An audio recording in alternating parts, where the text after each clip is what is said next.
YouTube पर ना मैं सिनेमा रिलेटेड कंटेंट बनाता हूँ एंड मूवी रिव्यूज करना उसका एक पार्ट है।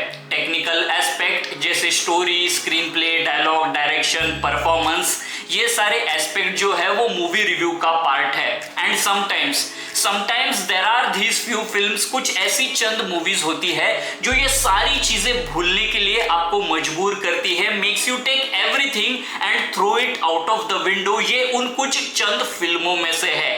आप कब मूवी रिव्यूअर से एक ऑर्डिनरी व्यूअर बनते हो, कब ऑर्डिनरी व्यूअर से इस मूवी का चीयर लीडर बनोगे, आपको पता नहीं चलेगा। ऐसा इम्पैक्ट इस मूवी का है। Truly this is cinema. मैं बात कर रहा हूं F1 मूवी की, starring Brad Pitt, directed by Joseph Kosinski, जो कि थिएटर में रिलीज हो चुकी है। एंड भाई साहब what a experience I had. मैं ना F1 यानी कि जो फॉर्मूला 1 रेसिंग है उसको फॉलो नहीं करता हूं, ना ही उसका फैन हूं। उससे रिलेटेड मैंने कोई भी डॉक्यूमेंट्री, सीरीज, मूवी कुछ भी नहीं देखा था। मैं डायरेक्टली इस मूवी को देखने के लिए चला गया था, लेकिन मूवी का एंड आते आते मैं F1 रेसिंग का फैन बन चुका था। मैंने इस मूवी को IMAX में ऑलमोस्ट हाउसफुल स्क्रीनिंग में देखा था। एंड हाल ये था कि थिएटर नहीं, रेसिंग स्टेडियम बन चुका था, जहां पर मूवी के एंड में सब लोग तालियां बजा रहे थे। इनफैक्ट मूवी के सेकेंड हाफ में 2-3 ऐसे मोमेंट्स आते हैं ना, जहां पर लिटरली मेरा सीट से उठकर चिल्लाने का मन कर रहा था कि come on Sunny, you can do it Sunny, come on Sunny, जो कि हमारे लीड कैरेक्टर ब्रैड पिट का नाम है। सॉनी या Sunny hedge played by Brad Pitt 90s के जमाने का एक बहुत बड़ा F1 के रेसिंग का सुपरस्टार बनते बनते रह गया। एक भयंकर हादसे की वजह से, दुर्घटना की वजह से कट टू 30 साल बाद उसका दोस्त, उसका एक्स रेसिंग पार्टनर उसे इनवाइट करता है, उसे एक दूसरा चांस देता है F1 रेसिंग में पार्टिसिपेट करने के लिए। लेकिन ये सब इतना आसान नहीं होता, क्योंकि रूबिन की जो टीम है, हालांकि उसके अंदर एक बहुत ही बेहतरीन, शानदार एक नया F1 रेसर होता है, लेकिन वो नया होता है, वो रूकी होता है, उसे ज्यादा एक्सपीरियंस नहीं होता। एंड उनकी जो टीम है ना, वो स्ट्रगल कर रही होती है। उन्होंने अब तक एक भी रेस नहीं जीती होती है। एंड अगर ऐसा ही चलता रहा तो रूबिन के टीम के जो स्पॉन्सर है वो इस टीम को F1 की रेस से बाहर कर देंगे। अब इतने सालों बाद सनी हेज क्या वापस F1 की रेसिंग में वापस आकर उसके दोस्त की जो टीम है उनको F1 के रेस में जीत दिला पाता है या नहीं दिला पाता है, ये इस मूवी की कहानी है। मूवी ना क्लासिक अंडरडॉग के स्टोरी को फॉलो करती है, जहां पर सिर्फ हमारे लीड कैरेक्टर नहीं, पूरी की पूरी टीम जो है वो जीरो से हीरो कैसे बनती है वो इस मूवी के अंदर दिखाया गया है।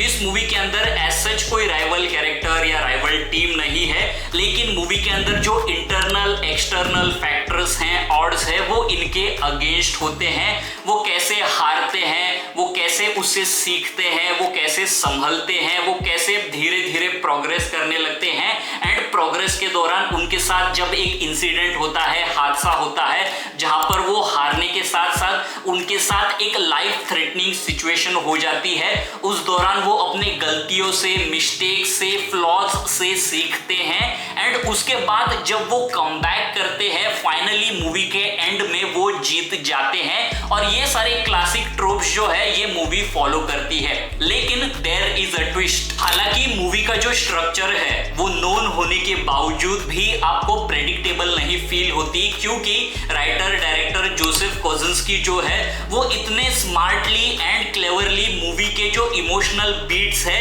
उनको रेसिंग के थ्रिल के साथ ब्लेंड करते हैं कि मूवी में आप इतने एनग्रॉस्ड हो जाते हो, घुस जाते हो, कि जब वो क्लीशे मोमेंट्स आते हैं ना, आप उसे इग्नोर कर देते हो, आपको ध्यान नहीं रहता। मूवी का ना एक स्टाइलिश लुक है ब्रैड पिट का, एक इनहेरेंट क्लासी मासी वाइब है, एक ऑरा है, स्वैग है, कूलनेस से भरी हुई एक परफॉर्मेंस है इस मूवी के अंदर। बाकी के कास्ट ने भी इस मूवी के अंदर तगड़ी परफॉर्मेंस दी है। हांस जिमर का एक ग्रूवी म्यूजिक है, बीजीएम है, मूवी के अंदर बेहतरीन गाने हैं जो काफी लाजवाब है, जो अलग अलग आर्टिस्ट ने गाए हैं, जो मूवी खत्म होने के बाद भी आपके जहन में रहेंगे। लेकिन the real star of the movie, highlight of the movie are the racing sequence, the way it has been shot, design, picturise. क्या आपको पता है ये मूवी 2023 के F1 रेस के वीकेंड के बीच शूट हुई है, जहां पर ब्रैड पिट ने रियल रेस ट्रैक पे रियल F1 कार चलाई है। एंड इस मूवी के अंदर जो भी आप टेंशन, एक जो थ्रिल है, एक जो रियलिज्म है जो देखते हो ऑन स्क्रीन, वो असल में है एंड वो इस मूवी को यूनिक बनाती है। ओवरऑल इस मूवी के बारे में कहूं ना तो यस, इस मूवी की जो कहानी है वो फेमिलियर लग सकती है, प्रेडिक्टेबल लग सकती है, लेकिन जो एक्सपीरियंस है ना वो नेक्स्ट लेवल है। मूवी आपको एक थ्रिलिंग रोलर कोस्टर राइड पर लेकर चली जाती है। Definitely a big screen experience, a big screen spectacled.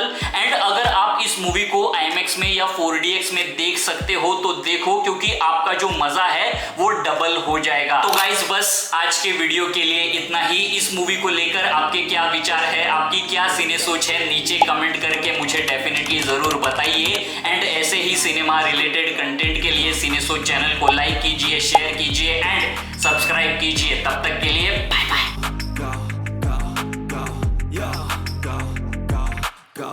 Hustle hard, hustle every single day.